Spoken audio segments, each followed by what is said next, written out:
Bismillahirrahmanirrahim. Assalamualaikum warahmatullahi wabarakatuh. Alhamdulillahi rabbil alamin. Wassalatu wassalamu ala sayyidina Muhammad wa ala alihi wa sahbihi ajma'in. Allahumma salli wa sallim wa barik ala sayyidina Muhammadin al-fatih lima ughliq wal qatimi lima sabaq nasiril haqq bil haqq wal hadi ila siratikal mustaqim wa ala alihi wa sahbihi haqqa qadrihi wa miqdarihi al-azim fi kulli.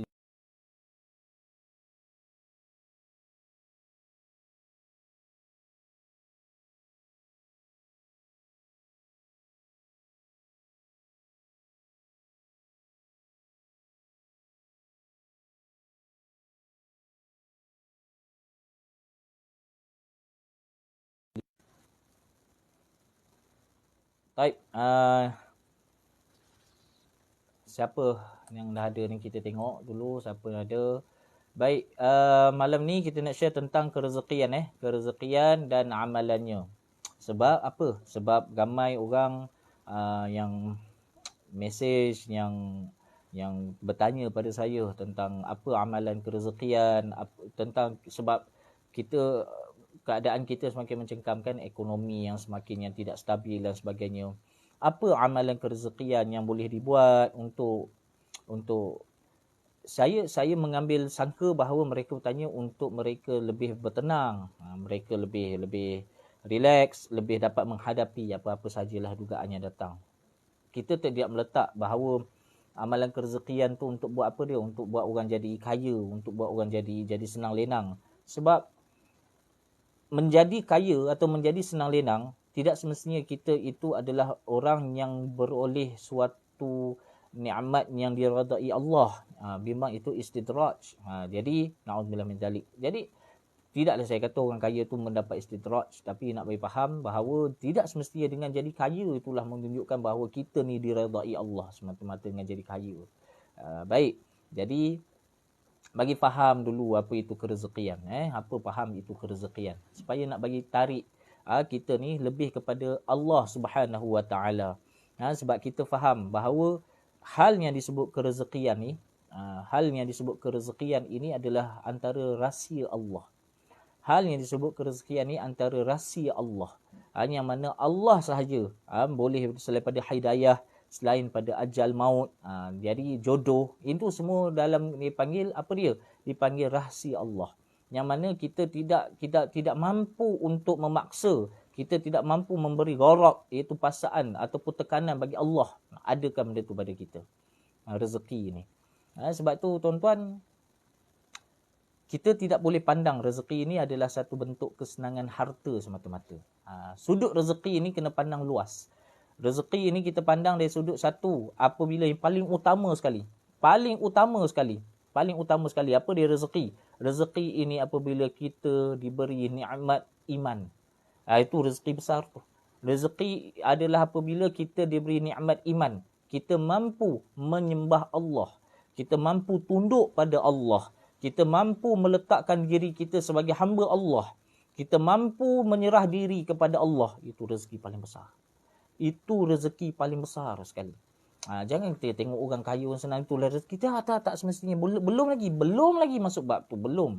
Yang paling utama sekali ialah cerita apa dia? Apabila kita mampu tunduk, serah diri pada Allah, taslim. Kita mampu tunduk, kita mampu merendah diri hadapan Allah. Itu suatu benda yang disebut rezeki, tuan-tuan. Sebab itu jangan kita letak diri kita ni sebagai orang yang kalah, loser, orang yang lemah apabila kita tidak berjaya dalam satu pekerjaan, kita tidak lepas daripada satu pekerjaan. Sama juga bab jodoh. Bila kita kata jodoh lemah, jodoh lambat, jodoh itu kita kata berat. Ramai orang istilah jodoh berat. Macam mana yang saya nak beritahu tuan-tuan? Istilah jodoh berat ini sebenarnya dalam masyarakat kita yang letak nama. Istilah jodoh berat, kita kata pelalau, ta'atil zawaj dan sebagainya. Itu semua adalah yang diletak nama oleh makhluk. Adapun di sisi Allah Subhanahu Wa Taala adalah ia di dalam ta'alluq tanjizi hadis, ta'alluq tanjizi qadim bagi iradah. Iaitu Allah berkehendak, Allah menentukan sejak azali. Bukan Allah baru plan. Lahir manusia ni baru Allah plan. Apa nak buat kat dia, apa nak buat dia. No. Tuan-tuan, Allah itu maha suci. Subhana. Segitu. Subhana itu maha suci. Subhanallah, maha suci Allah. Apa maksudnya? Nak mensucikan Allah daripada segala sifat kemakhlukan. Itu penting, mengaji tauhid tu nak tuju kat situ lah. Supaya kita bersangka baik pada Allah Subhanahu Wa Taala. Mengaji tauhid tu supaya kita nak bersangka baik pada Allah Subhanahu Wa Taala. Segala apa yang diberi pada kita, kita kata jodoh ke berat, rezeki lambat masuk dan sebagainya. Itu urusan siapa tuan-tuan? Urusan yang mana paling utama? Urusan Allah Subhanahu Wa Taala. Waalaikumsalam warahmatullahi wabarakatuh. Tuan yang disayangi Allah. Tuan Syafiq, insya-Allah. Terlupa nak sebut selamat hari raya semua. Kita ni setiap minggu kita berhari raya tuan-tuan. Esok ni pastikan orang lelaki terutamanya pakai pakaian yang paling indah. Sebab setiap hari Jumaat adalah hari raya bagi orang mukmin. Setiap hari Jumaat adalah hari raya bagi orang mukmin. Kena ingat tu. Kena raikan hari Jumaat ni, penghulu segala hari. Apa sebab?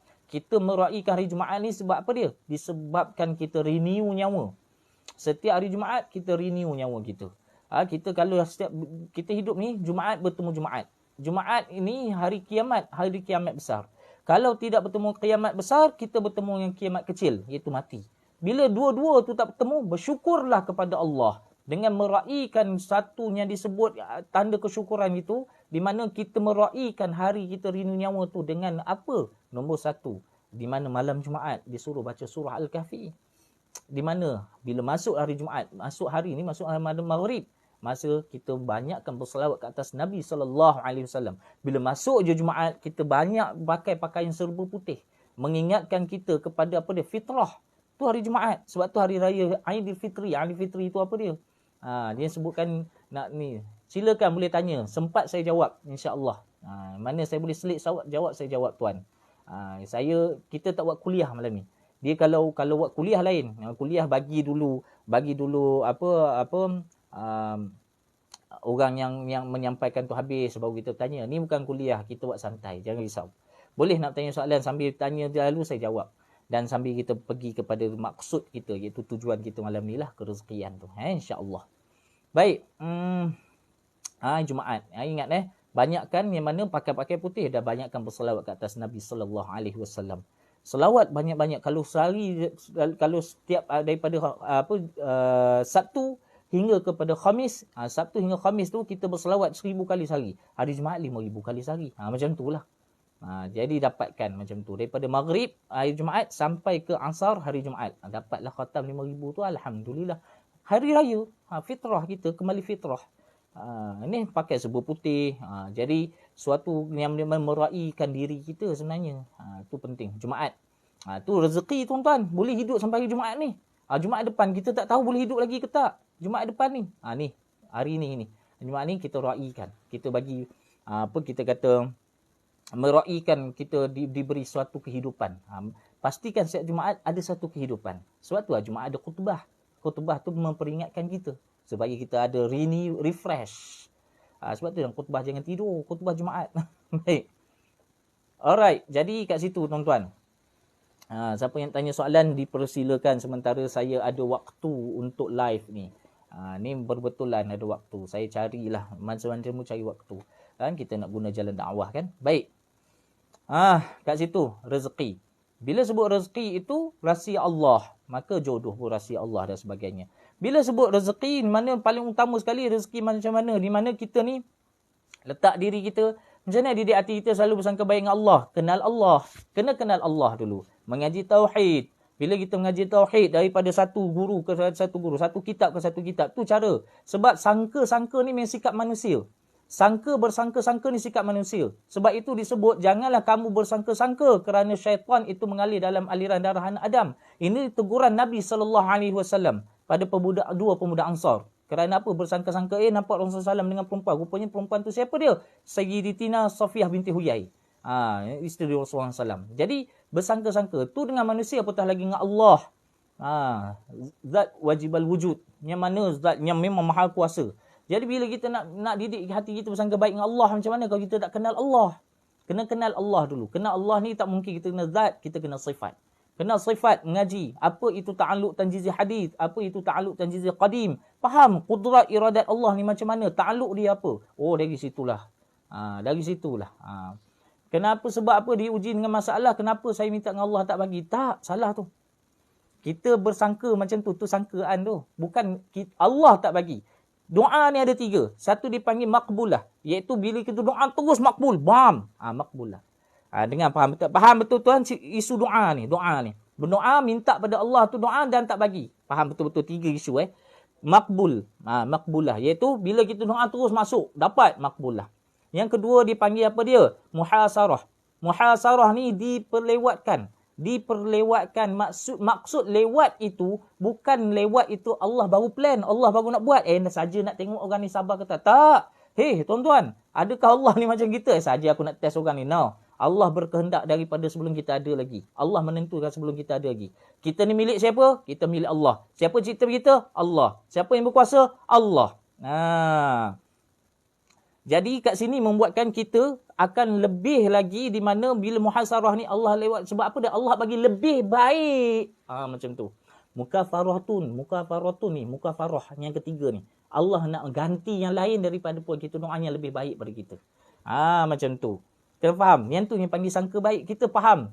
So, dalam in between nak sampai benda tu apa yang kita kena buat? Terus menghadap Allah. Tawajuh hati pada Allah Subhanahu Wa Taala.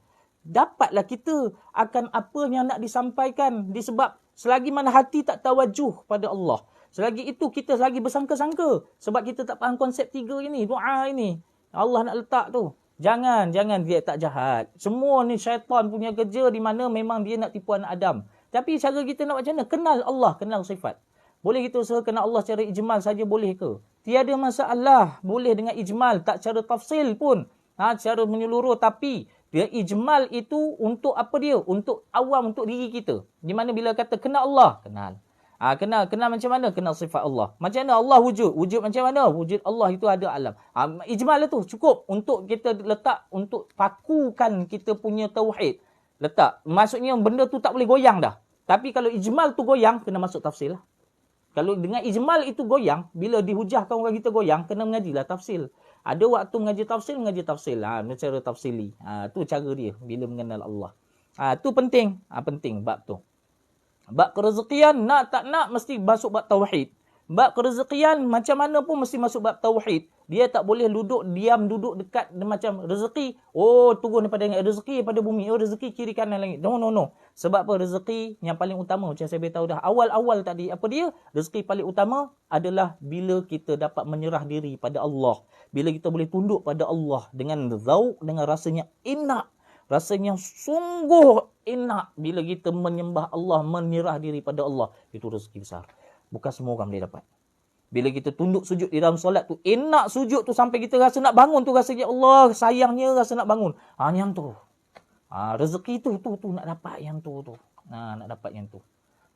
Jadi, ingat tuan-tuan, dunia tempat ujian. Dunia tempat ujian. InsyaAllah di akhir rancangan macam program TV. Di akhir live ni saya akan bagi amalan-amalan. Tunggu sampai habis. Sebab tu saya suruh diakan pen dengan kertas. Pen dengan buku nota. Jangan kertas nanti buang terbang. Buku nota. Sebab tu kalau boleh lepas ni, kalau saya kata ada live, sediakan buku nota dengan pen. Biar satu. Live TikTok. Macam tu.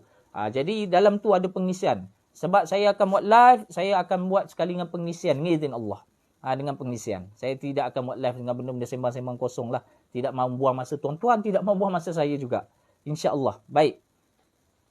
Tunggu sampai habis rancangan. Baik, kita nak ada kepada maksud tujuan kita hari ni lah yang penting tu. Alright. Jadi, baik.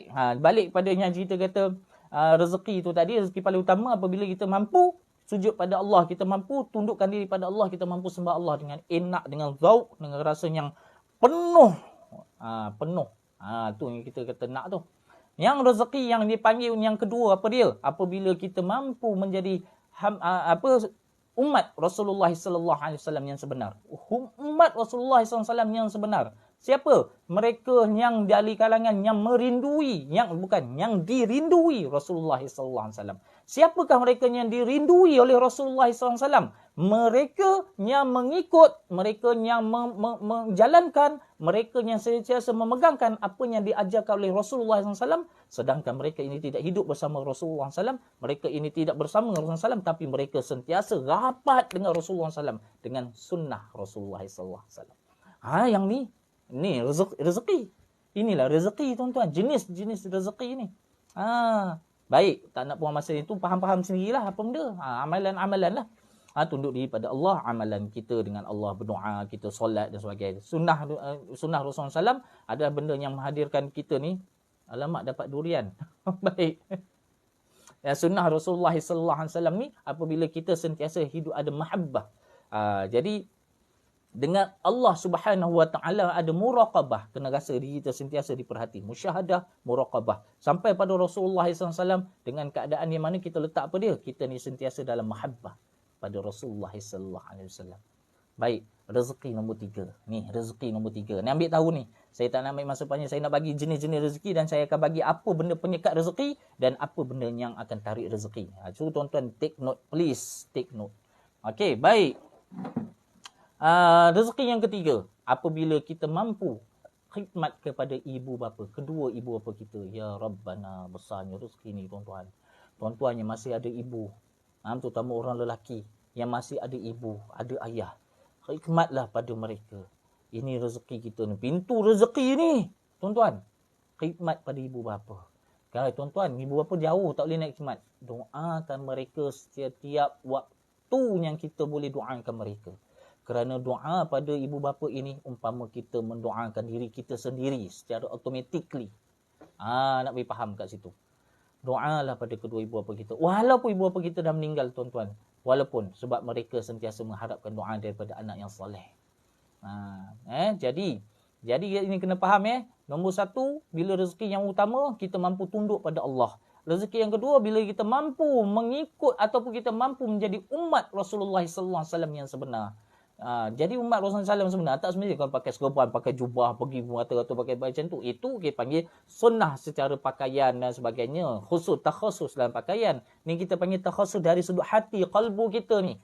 Sunnah ni dari sudut hati kita. Yang tu penting. Jangan tuan-tuan lepas ni, lepas tu esok buang seluar selek, buang seluar jeans. Semua esok pakai pergi borong jubah. Bukan itu maksud saya. Sunnah itu tanamkan mahabbah pada Rasulullah SAW. Ketiga, khidmat kepada ibu bapa. Khidmat kepada ibu bapa. Bila mampu khidmat pada ibu bapa, itulah rezeki ketiga tuan-tuan. Yang mana Allah bagi kepada kita. Ya Allah, besarnya nikmat ni tuan-tuan. Nikmat nyata ni tuan-tuan. Nikmat nyata ni. Dapat sentuh ibu bapa kita. Kalau saya nak angkat, jadi kalau doa tu doa ke siapa? Doa ibu bapa kandung ni tuan-tuan. Jadi doa ibu bapa kandung tu nombor 1. However, doa ibu bapa kandung. Lepas tu baru kita doa kepada ibu bapa angkat tu apa dia? Dianggap doa kepada saudara seagama. Di mana apabila kita mendoakan saudara seagama kita, saudara kita yang mana saudara kita tidak tahu dia doakan kita, itu antara doa yang makbul. Macam tu. Baik. Jadi kalau kita kata dah ibu bapa saya tu bukan Islam, kita doakan hidayah. Kalau dia dah meninggal dan kita tak sempat doakan hidayah pada dia, apa nak doakan dia? Kita tak ada istilah doakan orang yang bukan Islam sehingga dia masuk syurga. Tak berlaku benda tu. Itu tak berlaku dah lah. Itu cerita lain dah. Okey, faham ni mudah-mudahan. Baik, jadi kat sini tu satu. Jadi bila kita kata letak diri kita ni dalam 3 rezeki ini, kita dapat Allahu Rabbi, besar rezeki ni tuan-tuan. Jangan cerita harta lagi. Jangan cerita harta. Bukan cerita harta dah tu masa tu. Dapat 3 ni tuan-tuan. Harta tu kira duduk kat mana dah tak penting dah sebenarnya. Dapat 3 ni. Sebab harta akan ikut kita kat belakang. Dapat 3 ni. Ni faham konsep rezeki ni tuan-tuan . Faham dulu konsep rezeki ni. Bila faham konsep rezeki yang mana dapat 3 benda ni, lain datang. Kalau yang kita doa, bukankah Allah dah tahu kita akan berdoa? Yes. Kenapa Allah yang kita doa? Tak. Bukan Allah nak kita berdoa. Allah tak gharat. Bukan lil gharat. Bukan dengan satu tekanan. Allah nak. Lil hikmah untuk kita. Kita kena pastikan apa kita minta dengan Allah. Tu tujuan Allah kata ya. Wa ma khalaqtul jinna wal insa illa liya'budun. Tidak aku ciptakan jin dan manusia kecuali beribadah padaku.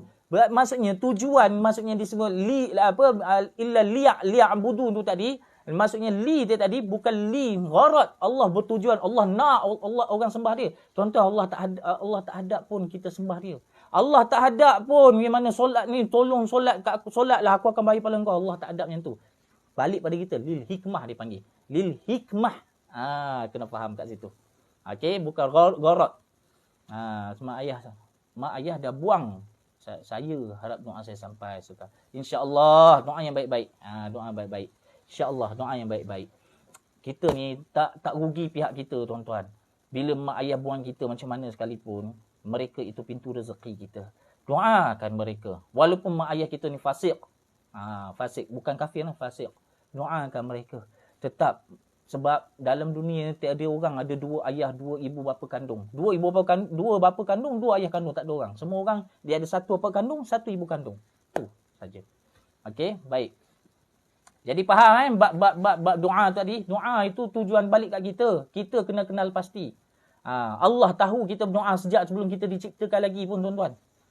Jadi jangan. Tu yang paling ta'alluq tanjizih qadim. Bagi iradah. Jadi kat situ kena faham. Jadi tiga jenis rezeki itu tadi. Tiga rezeki. Tuan-tuan, kalau kita tak berdoa, apa lagi kerja kita di dunia? Cuba jawab kat saya. Kita dilahirkan kat dunia. Tujuan apa dia? Tujuan tu panggil lil hikmah, bukan lil gharat. Maksudnya bukan Allah nak benda tu, bukan. Okay, balik pada kita balik. Hikmah. Hikmah. Hikmah tu dipanggil dengan jalan usaha atas kita balik. Kita nak raih, kita nak rebut benda tu balik. Benda tu jalan mengenal tu tadi.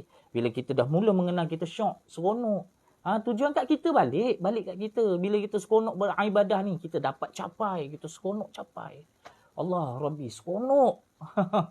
Boleh beribadah. Kenal dulu dengan jalan ilmu. Beribadah mesti jalan ilmu. Dia tak boleh beribadah dengan jalan kita ikut je. Yang tu yang tak dapat zauk.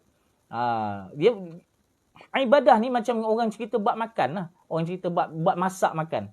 Orang kata makan cara masak dia macam ni. Buat tak jadi. Sebab apa? Sebab tak betul-betul faham apa rahsia-rahsia dia. Kalau kita dah berkahwin, doa suami dulu baru ibu bapa je, ustaz. Dia macam ni. Kalau ikut turutan doa, kita boleh je nak buat macam tu. Bagi isteri, dia doakan suami dulu dan sebagainya, and then baru ibu bapa. No problem, boleh, tak ada masalah. Tapi asalkan adalah orang-orang ni semua dalam doa kita. Tu yang paling penting lah. Kalau nak ikut makam tu, susahlah kita kira. Memanglah kalau kita kata bagi seorang isteri, makam suami lah yang tinggi bagi dia. Berbanding ibu bapa. Untuk suami ni, makam ibu bapa tu tinggi, terutama ibu tinggi berbanding isteri. Maksudnya orang-orang lain. Jadi nak cerita kalau untuk makam ni pening sampai ke sudah tak habis. Apa nak cerita adalah semua yang kita sayang, semua yang kita hendak mereka ini mendapat kebaikan, kita doakan mereka. Itu lebih baik. Ahli keluarga kita lah, senang cerita. Macam tu. Baik.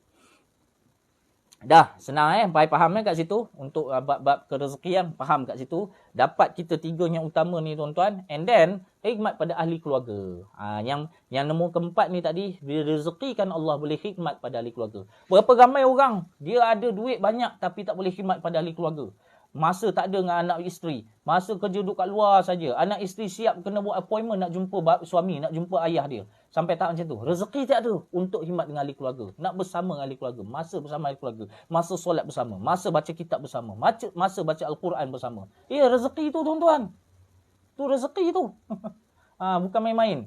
Jangan kita pandang rezeki benda-benda yang pelik-pelik yang lain. Jangan payah jauh, dekat-dekat saja. Cuba cek diri kita sebelum kita nak minta pada Allah Subhanahu Taala. Kalau Allah kata Allahu Akbar, Allahu Akbar, Allah tegur kita tu. Siapa yang besar? Kerja engkau ke aku yang besar? Allah tanya kita. Allahu Akbar, Allahu Akbar, Allah tanya. Siapa yang besar? Kerja engkau besar ke aku yang besar lagi? Allah tanya. Kita jawab apa? Allahu Akbar, Allahu Akbar. Tu hikmah jawab azan tu. Sebab apa dia? Sebab kita menjawab pertanyaan Allah. Allahu Akbar, Allahu Akbar, asyhadu an la ilaha illallah.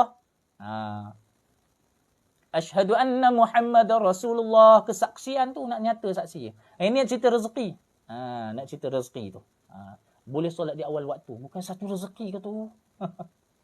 Kalau kita pernah buat kesalahan tanpa pengetahuan ibu kita, perlukah kita beritahu ibu kita? Satu, kalau kesalahan itu melibatkan satu aib, maka aib itu perlu ditutup. Itu dalam Islam, tutup dulu aib. Jangan kita pergi cerita. Cukup kita peluk ibu kita, kita kata kita banyak buat silap dan tidak perlu dah minta ampun je pada ibu kita. Dan kita tidak ulang dah benda tu. Tu taubat. Itulah taubat, tuan-tuan. Kita bertaubat pada Allah ini, apa dia taubat nasuha ni? Kita bernekat tidak akan mengulangi lagi benda tu dan tidak lagi kita bertaubat istighfar dan tidak mengulangi lagi benda itu. Situ cara dia. Maksudnya kalau benda tu satu aib, tidak perlu tuan-tuan kita nak isytihar aib kita tu tadi. Jadi tu satu nak bagi faham tuan-tuan. Jadi bila kita ini di mana bila kita kata dengan Allah tadi, rezeki utama dengan Allah tadi, bila kita mampu solat malam, bangun solat malam 2 rakaat, tak payah banyak-banyak, 2 rakaat. 2 rakaat saja. Berapa ramai orang boleh bangun pergi toilet, boleh pergi toilet buang air kecil, dia boleh pergi katil dia tidur balik. Berapa ramai? Rugi kan? Rugi. Tapi itulah panggil rezeki. Itulah rezeki. Kan rahsia Allah rezeki. Kita nak kata apa? Siapa lagi bangun malam dia boleh dengar handphone dia tengok baca balik baca WhatsApp, dia tutup WhatsApp dia tidur balik. Boleh tidur. Berapa ramai orang dia kunci jam pukul 4-5 pagi bangun nak tahajud. Bunyi jam dia bangun dia matikan jam, dia tidur balik. Itulah nama dia rezeki tuan-tuan. Berapa ramai orang yang tak ada perlukan benda tu semua tapi dibangunkan Allah pada tengah malam, mampu bersihkan diri dan mampu bersihkan hati. Allahu Rabbi, rezeki besar tu tuan-tuan. Ni kita kena ada azam yang macam tu lah. Ni azam yang macam tu. Kat situ rezeki. Bagi faham. Okey, jadi itu rezeki. Kata rahsia Allah. Ni rahsia Allah. Jadi, bila faham kat situ, konsep dia kat situ kena faham pula. Punca-punca tersekat rezeki. Punca-punca tersekat rezeki. Apa benda yang membuatkan rezeki kita tersekat? Apa perkara yang membuatkan rezeki kita tersekat? Nombor 1, apabila derhaka pada Allah. Iaitu melakukan suatu kefasikan pada Allah. Iaitu buat kesalahan pada Allah. Yang mana melanggar hukum Allah. Yang tu yang panggil punca-punca tersekat rezeki. Dah buat kesalahan pada Allah. Lepas tu kita, tapi saya tengok kalau saya tak solat pun hidup senang. Sebab tu yang faham, yang tengok hidup senang itu adalah rezeki. Salah tu. Kalau macam tu Qarun dulu hidup senang. Kalau macam tu dulu Firaun hidup senang. Kalau dulu Damruz pun hidup senang. Tapi kesudahan apa? Jangan tengok di saat kehidupan. Jangan tengok awal kehidupan. Kita kena perhati muhasabah di akhir kehidupan. Apa yang kita hendak di akhir kehidupan. Kita mula kehidupan dengan diazankan orang. Kita jalani kehidupan dengan menjalani apa yang disuruh Allah. Kita akhirkan kehidupan kita dengan mengikut apa yang disuruhkan Allah, dibawakan Allah. Jadi dibawa Allah iaitu apa dia? Akhir nafas kita dengan la ilaha illallah. La ilaha illallah. La ilaha illallah. Berapa kali getaran ini dalam lidah kita dalam sehari berbanding kita nak minta harta pada Allah. Kita nak minta iman pada Allah, kita nak minta kekuatan menyembah dia, kita nak minta kekuatan duduk beriman pada dia, kita nak minta kekuatan kita duduk dalam keadaan sentiasa taat pada dia, ataupun kita nak minta harta daripada dia. Rugi tuan-tuan minta harta. Qarun tu minta harta. Qarun tu asal orang soleh. Minta harta daripada Allah. Minta harta dan suruh Nabi Musa AS doakan dia jadi kaya. Kaya sungguh tu panggil harta Qarun hari ni. Masya Allah. Apa love besar-besar alam ni. Baik. Jadi, nak bagi faham. Bukan harta penjamin kita senang. Sebab itulah apabila Dajjal la'anatullah dia bawa apa? Dajjal la'anatullah bawa apa tuan-tuan? Dia bawa kesenangan kepada orang yang dalam kesusahan. That simple. Dia akan petik jari macam ni. Kau susah, guys, ikut aku. Dia kata. Aku bagi jalan senang. Sebab tu iman ini mesti dilalui dengan jalan liku-liku. Baru kita tahu liku ini akan kita elak. Liku ini kita elak. Itulah iman. Baik. Dia mesti kena rasa macam mujahadah. Ada rasa kesungguhan. Rasa bersungguh-sungguh nak buat. Barulah iman. Kalau iman ni datang setakat main petik-petik, dia panggil iman tuan-tuan. Tu iman apa tak tahu. Ni iman ni yang baik faham. Cerita iman nanti saya cerita bab-bab tajuk iman. Nanti ni cerita rezeki. Kita perlahan masuk tuan-tuan. Sebab last saya tak nak buat benda sembang kosong. Kita nak buat pengisian supaya dapat benda. Saya nak di pihak saya lah, di sisi Allah. Dan tuan-tuan pun dapat sesuatu di sisi Allah. Yang tu kita nak. Baik. Nombor satu, derhaka pada Allah. Yang ni punca tersekat rezeki. Derhaka pada Allah juga melibatkan apa dia? Apabila kita buat apa dia? Masa. Allah sebut, wal 'asr innal insana lafi husr. Di mana demi masa, sesungguhnya semua manusia ni kerugian. Illal ladzina amanu.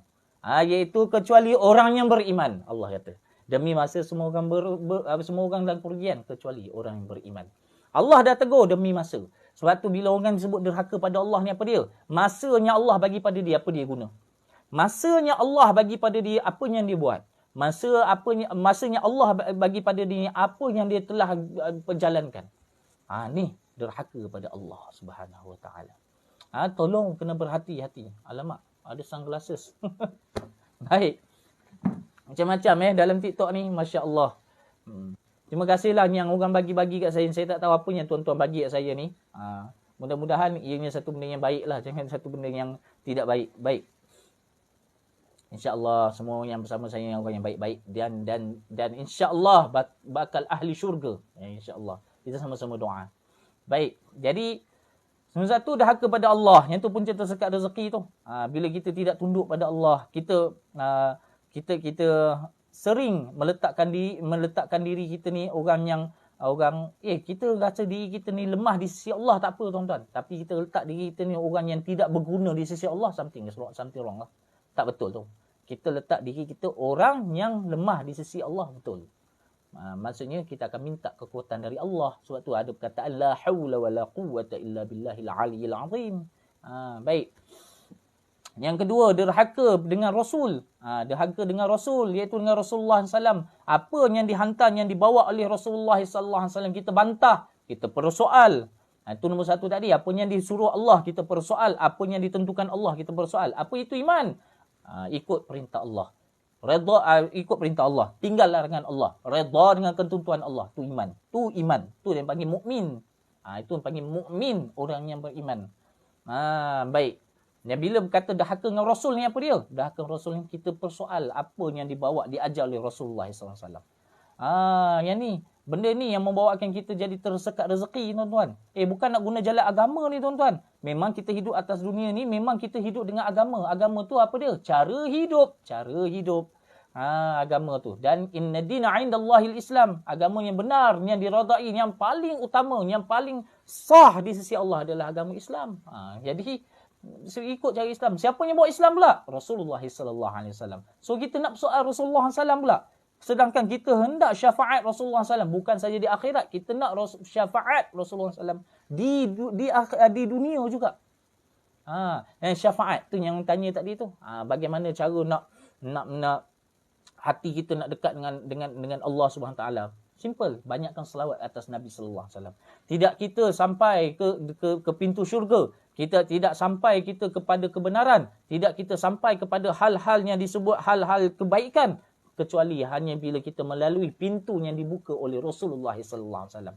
Tu pintunya dibuka oleh Rasulullah sallallahu alaihi wasallam. Pintu apa dia? Pintu dia nama Islam. Kat situ. Jadi kalau kita hentam, kita lawan apa yang dibawa oleh Rasulullah sallallahu alaihi wasallam, maksud apa? Maksudnya kita hebat daripada Rasulullah SAW. Derhaka pada Rasulullah SAW. Simple, that simple sebenarnya. Okay. Seterusnya apa dia? Yang ketiga, yang punca-punca tersekat rezeki, apa dia? Derhaka dengan ibu bapa. Derhaka dengan ibu bapa. Bila derhaka dengan ibu bapa ni, confirm tersekat rezeki. Tuan-tuan, kita ni dengan ibu bapa kita, saya yang tak ada ibu ni, tuan-tuan, setiap saat terasa. Yang kita yang tak ada ibu ni, setiap saat terasa, bestnya kalau umi aku ada dengan aku. Macam tu, setiap saat terasa. Macam tu. Kita doakan lah. Kita boleh doakan, mampu doakan je lah. Tapi setiap saat terasa macam, umi aku, dia ada dengan aku. Macam tu kita letak. Jadi, apa yang saya nak cerita ni, tuan-tuan? Ibu bapa kita kalau ada salah dengan kita macam mana sekalipun. Nak beritahu ibu bapa kita walau dia ada salah dengan kita, dia salah, tersalah faham ke, dia marah kita ke macam mana, kita kena letak kat diri kita, aku yang salah. Tu baru kita akan dibuka rezeki Allah. Ni saya cakap ni benda yang ramai yang mana saya testimoni dalam agama tak boleh testimoni, tapi bukan testimoni lah, yang pernah terjadi pada orang-orang yang datang. Pada saya. Saya macam ni Ustaz, saya rezeki saya macam ni. Saya kata pergi minta maaf kat ibu apalah kalau ada masalah. Yang tu berat sikit lah. Dia macam tu. Apa pasal? Sebab saya dengan mak saya dah lama dah tak bercakap. La haula wala quwwata illa billah. Saya kata start bercakap dengan mak.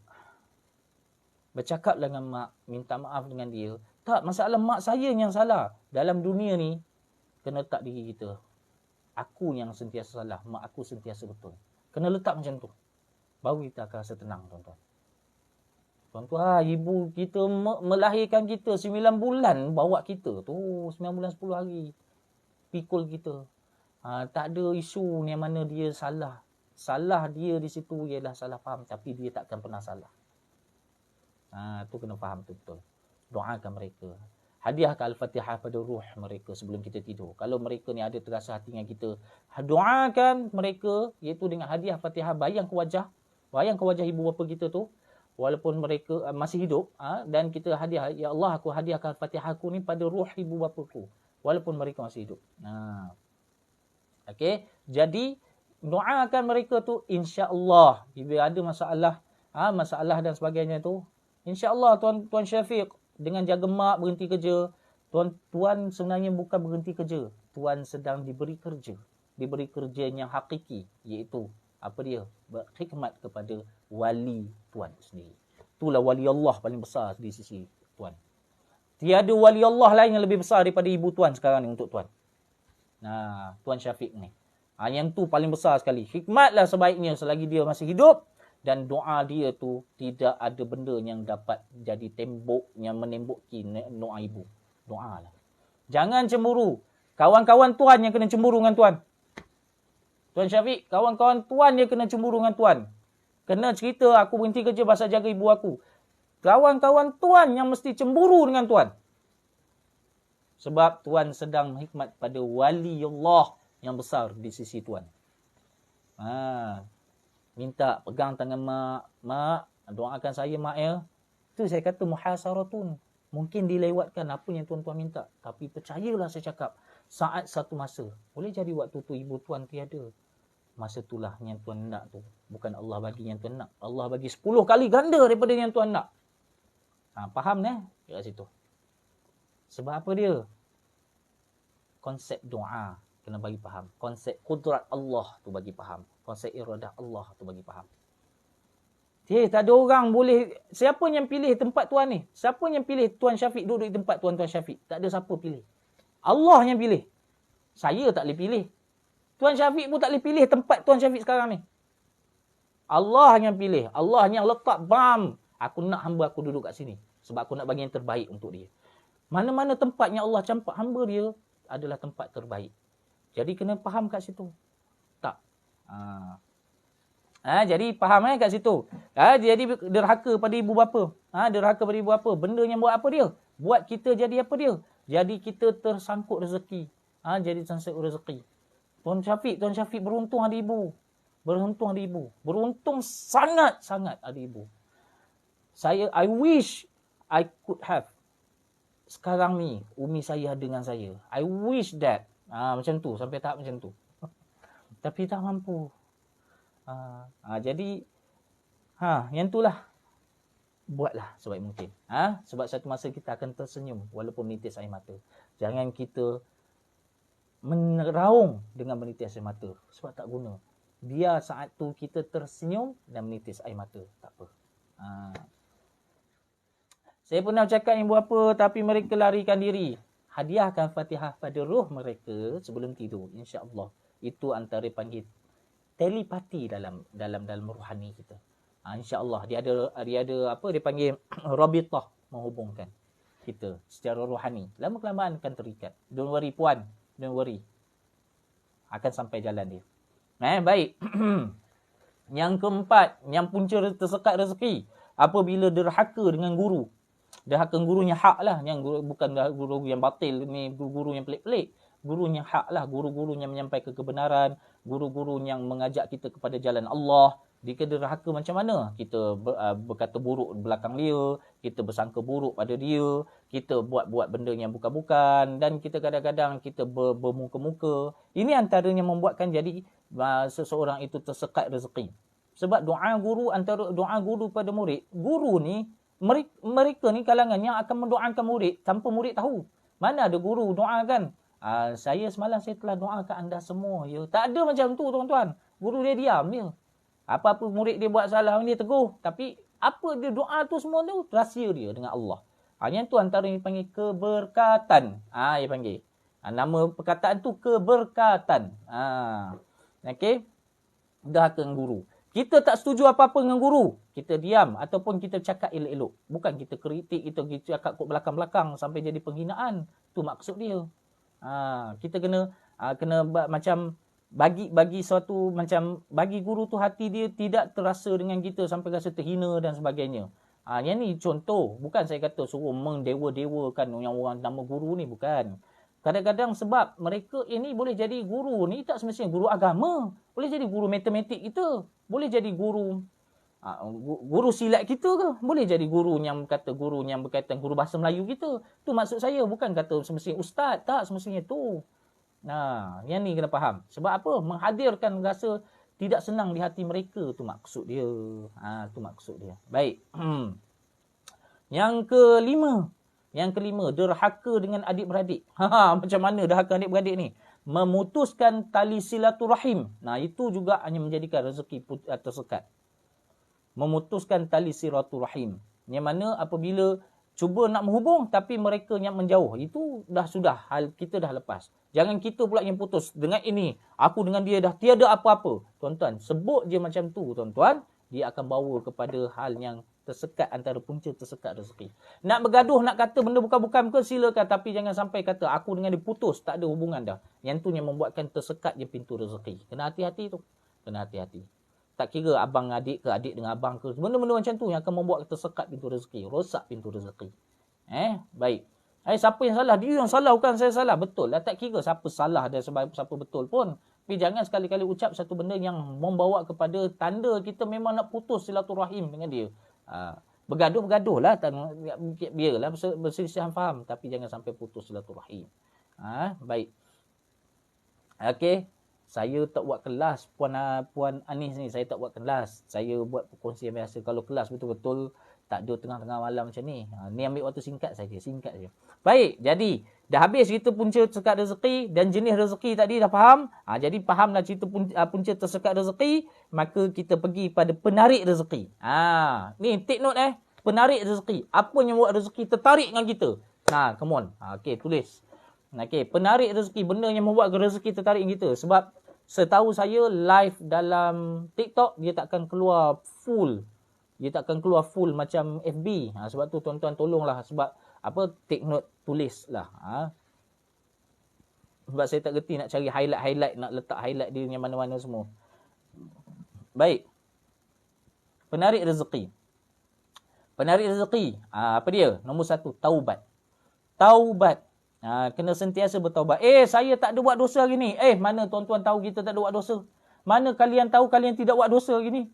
Kalian ni memang ada sekutu dengan Allah ke dalam bab bagi dosa, bagi pahala ke orang? Tak ada kan? So, kita setiap hari kena letak diri kita sentiasa bertaubat walaupun tidak ada buat dosa. Supaya kita sentiasa duduk dalam keadaan menyeru, minta keampunan Allah. Itu pintu rezeki. Itu penarik rezeki tu. Penarik rezeki. Sentiasa bertaubat. Apa dia? Iaitu dengan istighfar. Ucap astagfirullah, astagfirullah, astagfirullah. Tak luak air liur tuan-tuan. Tak luak air liur. Tak luak sikit pun gigi kita tak gugur pun dengan banyak astagfirullah ni. Dan masuk dalam hati dengan minta keampunan. Ucap mulut astagfirullah, dalam hati ni tahqiq. Ya Allah, aku mohon keampunan padamu. Ya Allah, aku tak daya. Engkau sahaja yang mampu tolong aku. Ya Allah, dalam segala urusan bantulah aku. Ya Allah, ampunkanlah aku. Ya Allah. Tu kena hadirkan yang macam tu. Okey. Lepas tu kita letak situ. Taubat, astagfirullah, astagfirullah, astagfirullah, astagfirullah. Ucapan istighfar.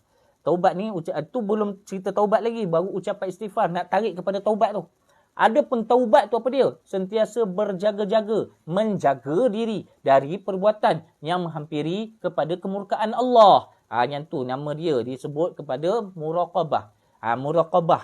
Muraqabah ni sentiasa berhati-hati maksud dia. Sentiasa berhati-hati supaya tidak hampir kepada perbuatan yang menghampiri kemurkaan Allah. Maka bila kita tidak berletakkan diri kita dalam kemurkaan Allah, maka kita akan sentiasa duduk dalam keadaan yang dipanggil bertaubat. Itulah tuan-tuan, itulah. Astaghfirullah, astaghfirullah, astaghfirullah. Minta keampunan Allah.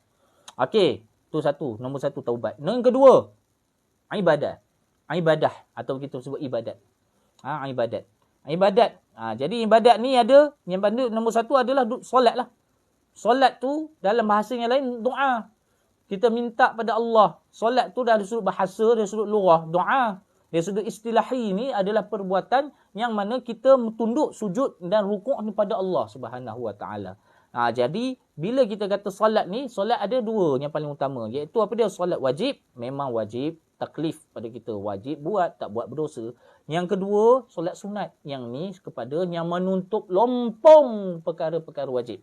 Perkara sunat ini bukan kata tak buat pun tak apalah. Yang tu masalah salah faham tentang sunat. Sunat ini benda yang menutup lompong pada perkara wajib. Banyakkan buat benda sunat dengan di mana berterusan buat benda wajib dan terus buat benda sunat, maka dia akan hadir kita duduk dalam keadaan menutup lompong benda wajib tu.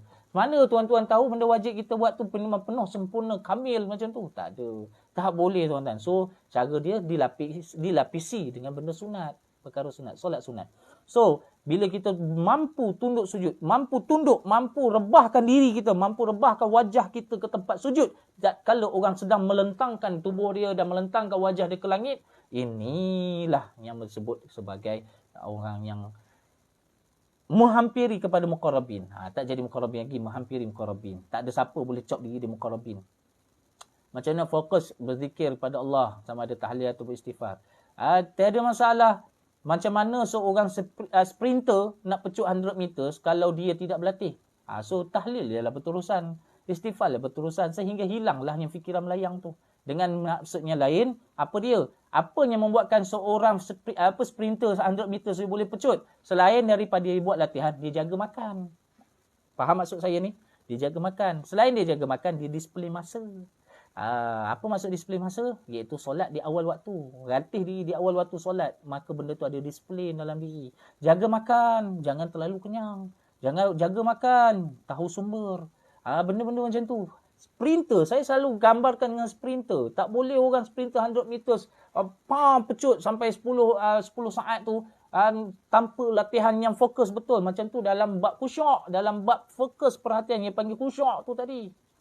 Macam mana seorang pemanah memanah dengan tepat kalau dia tidak berlatih sampai sehari 10,000 batang nak panah. Macam tu. Macam mana nak ganti solat yang tertinggal dahulu? Ganti je lah. Qada je lah. Setiap lepas waktu solat, buat lagi satu solat tu. Sampai kita tak tahu berapa banyak. Kita ni dalam diri kita. Berapa banyak solat kita tinggal. Kita tak boleh kira. Selagi kan hidup, kita istihadlah. Ya Allah, selagi aku hidup, Ya Allah, aku akan ganti solat aku. Maksudnya sampai tahun macam tu. Sebab kita tak nak kira. Macam itulah buat. Daripada kita akhir balik dulu. Kita akhir balik dulu. Sampailah kita tahap kita dapat solat istiqamah tu. Kita tak tahu berapa banyak kita dah tinggal solat. Nak qada solat. Itu saya qada solat. Saya kata solat sunat. Itu ikhtilaf ulama'. Ikhtilaf ulama'. Jadi buat je lah solat sunat. No problem. Sambil buat qada solat. Don't worry. Jangan risau. Jangan risau. Okey, jadi kat situ. Janganlah tuan-tuan pasal nak qada solat, qada. Lepas tu dah tak qada solat. Bila tak qada solat, kita pun terniat, Allah, nak buat solat sunat. Macam mana qada solat pun belum. Dah sekali dua-dua tak buat. Yang tu yang panggil apa dia? Yang dikejar bercinciran, yang dikendong berjatuhan. Apa tak tahu. Yang itulah peribahasa tu. Baik, jadi itu ibadah. Ibadah kita atau ibadat. Baik. So, sini apa dia? Al-Quran. Al-Quran tolong baca. Tolong setiap hari baca. Sebab tu azikr yang sebenar. Itu azikr yang sebenar. Itulah yang panggil zikir yang sebenar. Iaitu Al-Quran. Baca Al-Quran. Tak dapat satu juz. Bacalah satu muka surat. Tak dapat satu muka surat. Bacalah 10 ayat. Yang khusus. Jangan cerita, dalam solat dah baca dah. Kalau macam tu naiklah tuan-tuan. Sebab yang solat mati tak tanya solat sunat, tanya solat fardu. Tak kira, tak kisah macam mana sekalipun. Yang kita kata ni, kalau kita ada solat tak buat, solat qada lah solat tu. Sambil tu buatlah solat sunat. Jangan sampai tertinggal semua benda. Don't worry, tak ada apa, tak ada isu pun benda tu. Qada tu tak kena qada. Sunat pun buat juga. Macam tu. Okey. Antara tahlil dan salawat mana afdal? Allah soalan tu. Baik, sabar sekejap. Nak masuk dah ni. Al-Quran, lepas tu zikir. Zikir lah, sebut seru nama Allah. Ya Allah, Ya Rahman, Ya Rahim. Seru, sebut nama Allah. Yang tu. Lain pada tu adalah apa dia? Yang disebut yang ketiga ni tadi. Yang nombor 2 ibadah kan? Nombor 3 salawat ke atas Nabi sallallahu alaihi wasallam.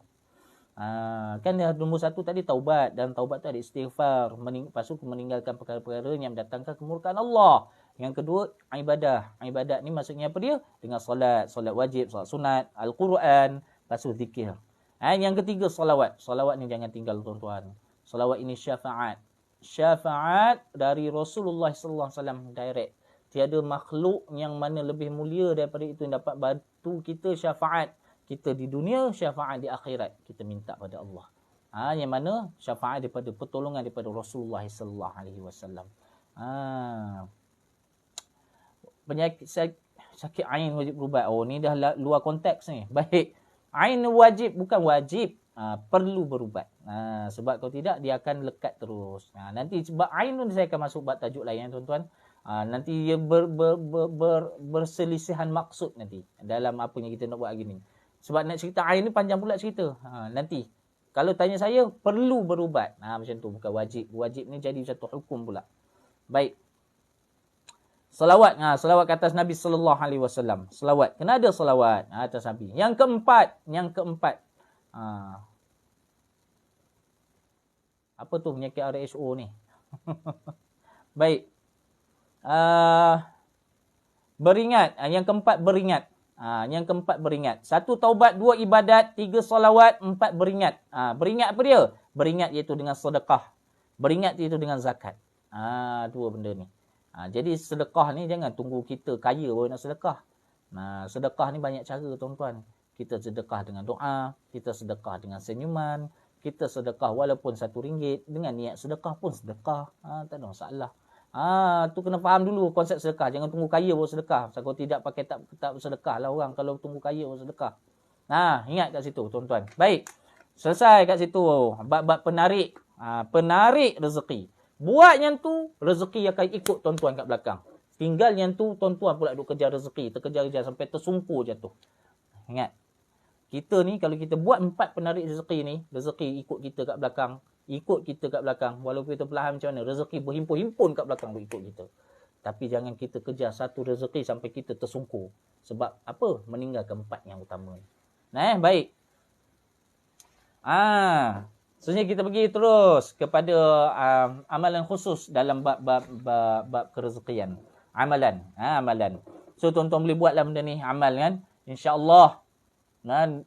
Doakan, sama-sama kita doakan saudara-saudara kita juga. InsyaAllah. Baik, apa dia amalan dia? Amalan salawat lah. Terutama pada hari Jumaat. Jangan kita lepaskan amalan salawat. Tuan-tuan, macam saya beritahu daripada awal. Jumaat bertemu Jumaat. Ingat, Jumaat ni hari raya. Selamat hari raya semua ya. Hari Jumaat ni, selamat hari raya. Pakai pakaian yang indah esok. Pakai hari raya kita, pakai. Banyak berselawat ke atas Nabi sallallahu alaihi wasallam hari Jumaat ni. Banyak kelebihan-kelebihan dia tuan-tuan, fadilat dia. Seterusnya, yang ni tulis ni, amalan yang khusus yang lain. Bukan saja hari Jumaat, hari-hari lain. Kalau tuan-tuan ada kecemasan ke, ada apa hajat besar ke, buat. Tapi ingat 3 konsep berdoa tu tadi. Maqbulah, muhasarah dengan mukafarah. Jadi mana-mana pun, ud'uni astajib lakum. Doa saya hari itu siapa sebut? Allah sebut. Allah memungkiri janji tak? Tak sekali-kali. Tidak akan sekali. Mustahil Allah memungkiri janji. Tahap macam tu. Jadi Allah kata ud'uni astajib lakum. Doa padaku nescaya aku makbul. Yakin Allah makbul. Pasti makbul. Okey, apa dia? Ni hajat dia bila kita ada hajat. Hasbunallahu wa ni'mal wakil. Hasbunallahu wa ni'mal wakil. Hasbunallahu wa ni'mal wakil ni baca 450 kali. Kalau ada hajat yang besar. Sekejap dia hasbunallahu wa ni'mal wakil. 450 kali. 15 minit boleh habis. Hasbunallahu wa ni'mal wakil. Hasbunallahu wa ni'mal wakil. Hasbunallahu wa ni'mal wakil. 450 kali. Belum ajar setukum lagi. Entah qabil tu awal-awal lagi. Belum habis lagi ni. Tak ijazah lagi ni. Alright. Seterusnya, ya latif. Lazimkan 129 kali. Lazim kalau dapat lazim selepas subuh, selepas maghrib. Okey. Kalau dapat selepas 5 waktu lagi bagus. Kalau tak dapat, lazimkan pada subuh dan maghrib. Ya latif, ya latif, ya latif, ya latif, ya latif, ya latif, ya latif, ya latif. 129 kali. Dapat 1000 kali pun lagi baik. Dapat 16,641 kali pun okey. Tapi suruh buat 129 sudahlah. 129 kali. Ya latif, ya latif, ya latif. Minta Allah lemah lembutkan, Allah haluskan semua permasalahan kita. Allah lemahkan semua permasalahan kita. Allah lemahkan segala musuh kita. Allah lemahkan segala kemalasan kita. Kat situ. Baik. 450 kali hasbunallah wa ni'mal wakil, bukan 400 kali. Hasbunallah wa ni'mal wakil. 450 kali. Okey. Lain pada tu. Yang ni paling utama. Yang ni paling sabit dengan hadis, yang ni paling kita kata magic sekali. Yang last kali saya cerita ni. Paling magic tapi paling orang susah nak buat. Paling magic sekali. Tolong take note. Ni hari Jumaat ni kena azam buat setiap hari dah. Apa dia? Subhanallah wa bihamdih, subhanallahil azim. Subhanallah wa bihamdih, subhanallahil azim. Yang ni. Subhanallah wa bihamdih, subhanallahil azim. Yang ni. Tolong buat. Tolong buat yang ni. Waktu bila ni? Waktu di mana selepas solat sunat subuh, solat sunat sebelum subuh dan sebelum iqamah subuh. Antara ni. Kalau dapat 33 kali. Kalau dapat 100 kali. Subhanallah wa bihamdihi subhanallahil azim 100 kali. Buat sebelum subhanallah wa bihamdihi subhanallahil azim astaghfirullah. Ia 3 kalimah. Subhanallah wa bihamdihi subhanallahil azim astaghfirullah. Subhanallah wa bihamdihi subhanallahil azim astaghfirullah. Subhanallah wa bihamdihi subhanallahil azim astaghfirullah. Semua tu 3 kalimah satu set, maksudnya kita buat 33 kali. Kalau dapat 100 kali dalam waktu yang tu. Iaitu selepas azan subuh, kita akan solat sunat sebelum subuh. Dan selepas solat sunat subuh tu tadi, kita akan baca yang tu sebelum iqamah. Buat yang tu. Allahu Rabbi. Ini magic. Dan memang ini yang disuruh, yang memang disarankan, yang memang ditekan dan ada warid dengan hadis Nabi SAW. Buat tuan-tuan. Yang ni, yang nombor 3 ni, kalau tuan-tuan tak dapat buat yang semua yang lain, yang nombor 3 ni kalau dapat istiqamah, cantik dah tuan-tuan. Solat sunat sebelum subuh tu. Cantik. Besar. InsyaAllah. Tapi ingat semua kena faham. Buat ni kerana Allah untuk mendapat keredaan Allah. Buat kerana Allah untuk mendapat keampunan Allah. Buat kerana Allah untuk mencapai akan kerahmatan Allah. Yang tu. Kerana kena mufrad, dia tak boleh jamak. Kerana mesti satu, tunggal. Dia tak boleh. Kalau kerana ni banyak sangat, jadi nak hampir kepada perbuatan selain pada Allah pula nanti. Jadi kena letak kerana itu tunggal. Untuk banyak tak apa. Kerana Allah. Aku solat kerana Allah untuk mendapat keampunan Allah. Aku solat kerana Allah untuk mendapat keredaan Allah. Boleh. Kena bezakan, niat tu kena betulkan. Apa sebab ibadah kita jadi tak berterabuh, tak betul dan tak dapat zauk? Sebab niat kita tu tak betul lagi kedudukan. Ni cara nak letak niat tu betul. Sebab apa aku beramal ni, berzikir banyak-banyak ni? Kerana Allah. Untuk apa dia? Untuk mencapai keredaan Allah. Untuk apa dia? Untuk kebaikan dunia akhirat. Macam tu. Bagi faham. Baru jelas niat tu duduk kat mana. Mana nak paku niat, mana letak niat, mana nak pasak niat kita tu. Baru dapat. Baik. Dah. Habis kat situ saja kita. InsyaAllah. Mudah-mudahan. Yang ni lah. Bab kerezekian.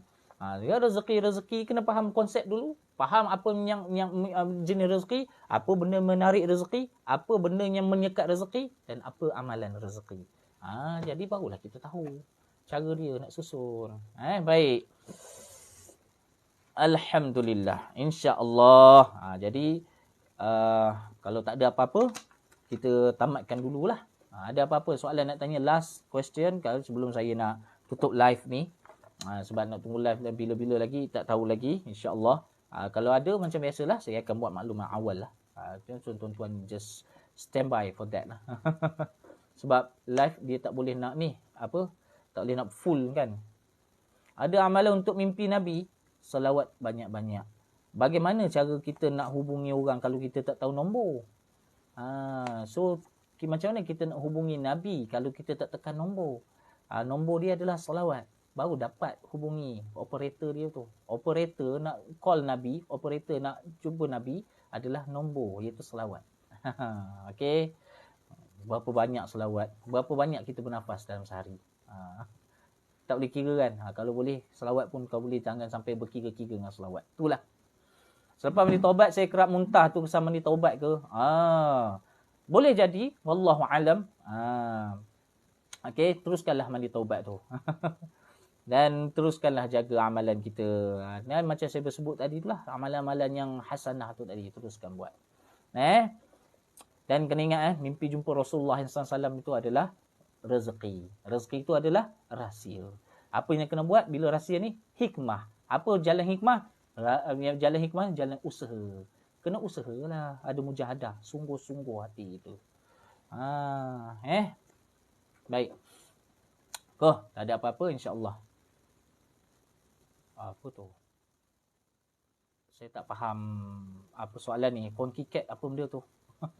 Maaf, saya tak tahu soalan tu. Okay. So, ingat tuan-tuan. Just ingat. Bila kita ni dalam sentiasa ingat Allah, kita akan duduk dalam keadaan jaga diri. Bila kita duduk dalam keadaan lupa Allah, kita akan duduk dalam keadaan lupa diri. Itulah keadaan dunia. Maka kita nak hidup dalam ingat Allah, kita akhir nafas kita ingat Allah, bangkit pun dalam ingat Allah. InsyaAllah. Baik, jadi ingat Allah dengan cara macam mana? Ilmu, jalan amal, insyaAllah. Baik, kita tamat dulu. Selamat beristirahat dan selamat untuk bertahajud semua. Selamat membaca Al-Quran dan selamat beristiqamah dan selamat kita dunia akhirat. Amin ya rabbal alamin. Doakan kita sama-sama. Doakan saya pun doakan tuan-tuan, doakan saya. InsyaAllah kita sama-sama jadi ahli syurga, dapat bersama Rasulullah SAW di dalam syurga kelak. InsyaAllah. Dan dapat bertemu dengan Rasulullah SAW di dalam dunia ini, dapat bersama Rasulullah SAW di akhirat. InsyaAllah. Baik. Subhanakallah wa bihamdik. Asyhadu an la ilaha illa anta astaghfiruka wa atubu ilaik. InsyaAllah. Jumpa lagi kita. Wassalamualaikum warahmatullahi wabarakatuh. Ajaztukum. Terlupa nak sebut. Dengan ini dijazahkan semua apa amalan yang saya sebut tadi. Diizin amal, ajaztukum. Tuan-tuan jawab qabil itulah tanda redha terima. InsyaAllah. Nasib baik jawab qabil tu. InsyaAllah. Okay. Wassalamualaikum warahmatullahi wabarakatuh.